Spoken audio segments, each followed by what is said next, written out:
So, my name is Jemima, and I'm going to be talking, and I think we're all going to be talking a little bit about restarting your career. I work at Red Sofa, and this wasn't planned, this whole matching the brand, but what can I say? I'm committed.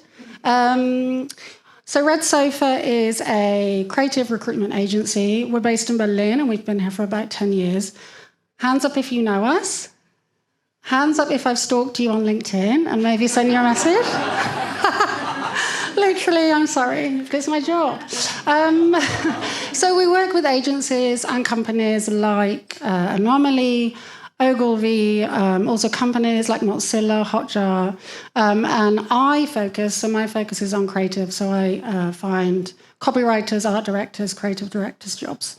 There's also some people here from Red Sofa who look after design and tech. So if you happen to want to talk to them, feel free. I'm sure they'll be happy. But I am much more than, I like to think at least, much more than my current position. And I've had a really interesting and very diverse career. I started off actually running a charity. So I worked my way up in charity in London, and the charity was based in advertising. The aim was to increase diversity in advertising, which obviously didn't go that well, but it's still a work in progress. And I then, at the age of about 29, I decided, look, I have basically, cut a long story short, I had a very bad breakup, and I very impulsively decided to move to Berlin. And I started working in advertising. I went to DDB, and then I went to Ogilvy, and I worked as an account director.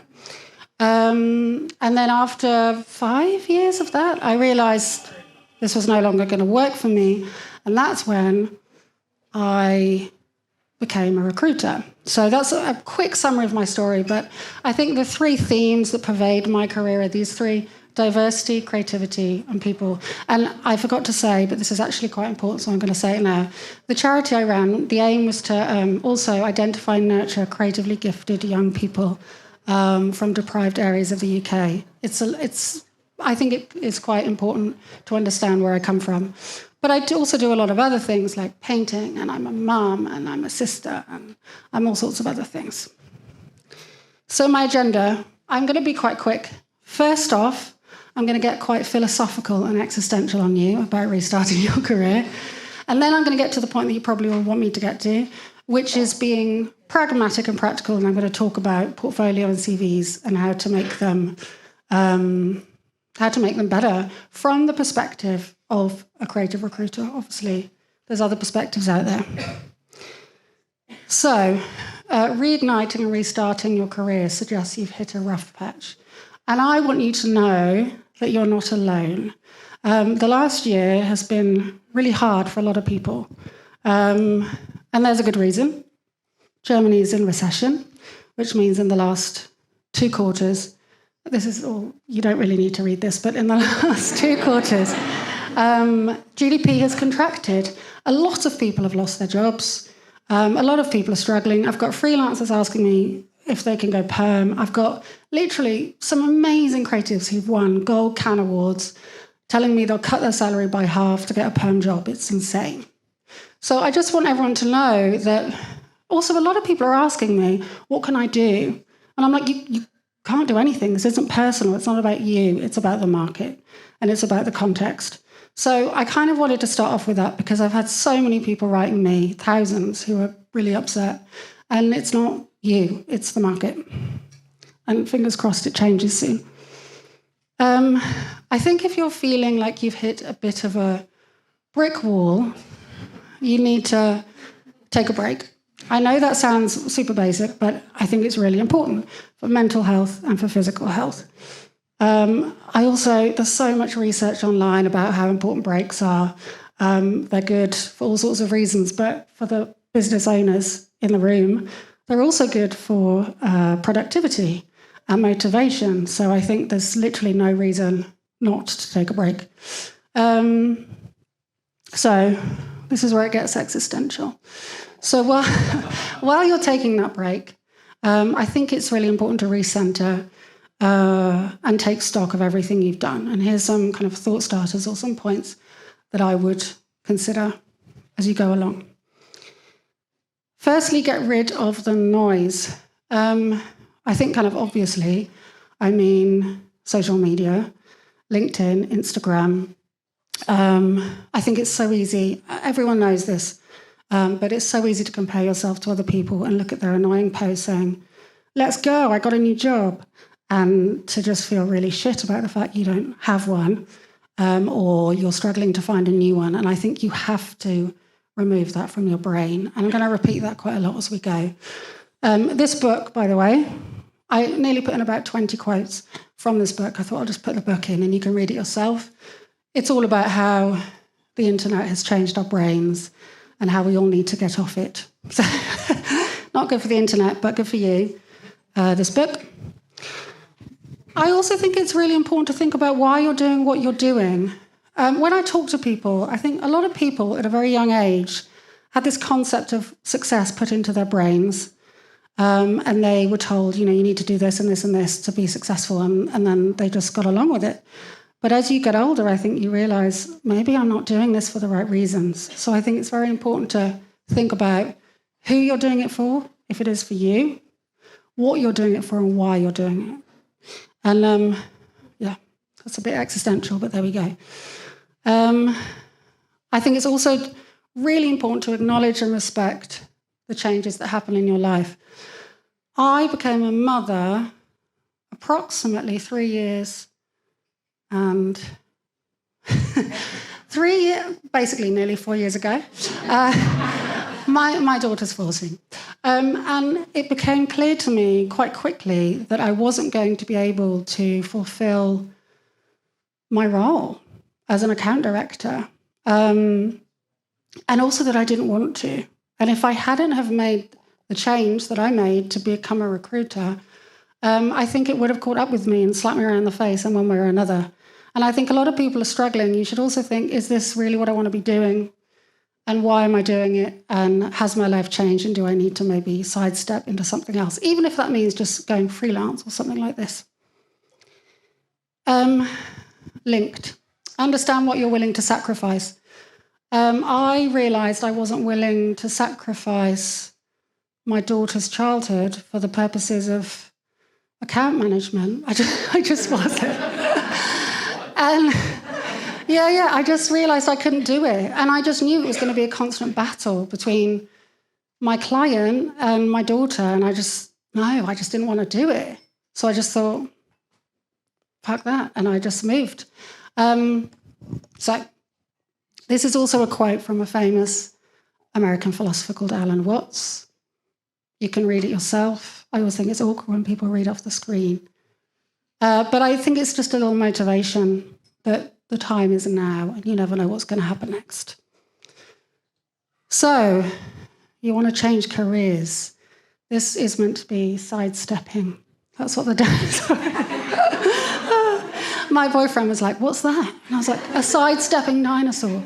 Anyway, some of these points are quite obvious. I think probably they all are, but I don't care. Sometimes people need a bit of help making the obvious happen. So if you do want to change careers and you're not sure what to do, I think list your transferable skills. People have so many. And I think it helps to make a skills-based CV. So as opposed to a CV listing your last jobs, you just choose the things that you think you're best at and that apply to the job you want to go into, and you list them. So organisational skills, people skills, and you write down the evidence to support it. Also, get quotes and talk to quotes and references from other companies and other people you've worked with, and you can attach those. I think that helps. Next up, research. I'm amazed how many people have this pipe dream, but probably because of Instagram or LinkedIn, of what other jobs look like. But when they actually sit down and research, they realise they don't want to do that job at all. I myself thought at some point I wanted to be a psychologist. And then I actually did some research. I researched courses online, and then I bought a load of books from the course material, and I read the books and I thought, I don't want to do this at all. I think it's important to actually immerse yourself in it to try and find out whether this is something you want to do or whether you've just seen someone's Instagram post or LinkedIn post and thought, okay, That looks cool. Also go to open days and talk to people. Talk to the teachers, talk to other people doing the course to find out whether that might be interesting for you. Linked to this is networking. Obviously, you're all doing this. But I think you would be amazed at how many people get jobs through networking, or maybe you wouldn't be. But I think networking is crucial. Also, if you want to sidestep, go to a networking event related to that topic. I have many stories of success of people doing that. They just turn up. It's a bit scary, but in the end, it's the only way. You probably all know it, there's an app called Meetup that I recommend. So you can all go on that and look at the topics you're interested in. Lastly, for this section, volunteer. So when I was working in a charity, I was working in marketing, and I thought I realized I wanted to work with people. So I started volunteering with a charity that that works with young people affected by HIV. I did it every Tuesday for 5 years. And I loved it, but I realized quite quickly that I didn't want to do that with my life, that it was too draining. And actually just those 2 hours were all I needed to do a week. And they also helped me regain perspective on my job. One of my best friends just started volunteering once a week. She's a doctor, and she started volunteering at a city farm. And she said it's completely changed her life because it's just given her a different perspective on her job as a doctor. So, yeah, I highly recommend it. Also, it just gets you out of your headspace and renews your perspective. Vostel is a good resource for that in Germany. Okay, so now I'm going to get to the practical bit. All of this you have to take with a pinch of salt because this is just my perspective as a recruiter, okay? First up, future-proofing. A lot of people, like maybe 10 years ago, 5 years ago, they were super successful and they think that's enough. They're like, look at this amazing work I did to win awards. And sure, maybe that won awards back then, but you still need to show that you're modern and that you know what's going on. I think like TikTok, Metaverse, Web3, all of those things you need to read about, understand, and ideally try and get work about those topics on your portfolio. Next, clear brand. Another thing that creatives tend to do, and I know I'm not a creative, so you're probably looking at me with a bit of cynicism, but I think creatives, because there's normally so much work, by the time people get to a certain point, there's so much work, they just shove it all online. And then it's very hard to really understand who you are and what you're all about. The portfolios that do the best, from my perspective, are those that have a very clear edge. It's like, this is what I do, this is who I am, and they put all of that work at the top. So try not to kind of just shove it all on. Instead, cherry pick what you want to represent you. And I would say try and put at the top what you want to do in the future. Next, ask people. People get really precious about their portfolios. You need to share it with people, a cross-section of people that you respect, not necessarily people you like, people you respect, and ask them what they think. Maybe ask them to give you 3 words that summarize the portfolio and see what you get. Next, this is semi-related. Look at competition. People don't seem to look at other people's portfolios. If you Google it, you'll find loads. Just go on LinkedIn. That's my job. You'll find a lot. And look at what other people are doing. Are they better than you? And if they are, why? And then you can use that as a basis for potentially improving your portfolio. Next, tag it. This is mainly for the film people. Sometimes film people write to me and they're like, I want the social media job, but they have nothing to do with social media on their portfolio, and they assume everyone knows that they've obviously done social media, but they don't. So what I would say is put everything, and I know this is slightly contradictory to the clear brand, but put everything online and tag it so that when I go online, or the HR person or the creative director goes online, they can just click a button and see what you've done related to social media. Even if you think it's not important, it might be. It's just about categorizing it properly. This is controversial. Put your work up front. People tend to do this thing where they have this introductory page about themselves with a photo. That's cool, But I think you should put the work there, because that's what people want to see, really. The work should speak for itself. And then you can put the intro about yourself somewhere else that's easily accessible. So, they're my tips. Next up, for all the people who don't have portfolios, here's some CV tips. Super straightforward, only 4. I don't normally work with CVs, I normally work with portfolios, but these are just things that should be obvious. 2 pages. I got a CV the other day, it was a 16-page CV. They were an old person, they were like 40, 45. I mean, I'm nearly 40, so I'm not old, but you know what I mean, they weren't 18, there was no excuse. 2 sides, not 2 pages, okay? 2 sides. Narrow it down. The other thing people do, and I think this is quite a German thing, people like to see what you have done related to the job you're applying for. So as you can see on my verbal CV, I've done loads, but there's no point putting all of that information in in my CV if I want to apply for a HR job, for example. There's just no point. What I can do, if I have a lot and I want to bring it forward, is use the skills-based approach, which I mentioned earlier. But I think keep it vague. Not vague, keep it short. Vague is not what you should do. Okay, make it tidy. I think also, and I don't know if you disagree, Rory, the design guy, but for me, I feel like especially designers, people tend to go really nuts with making it look beautiful.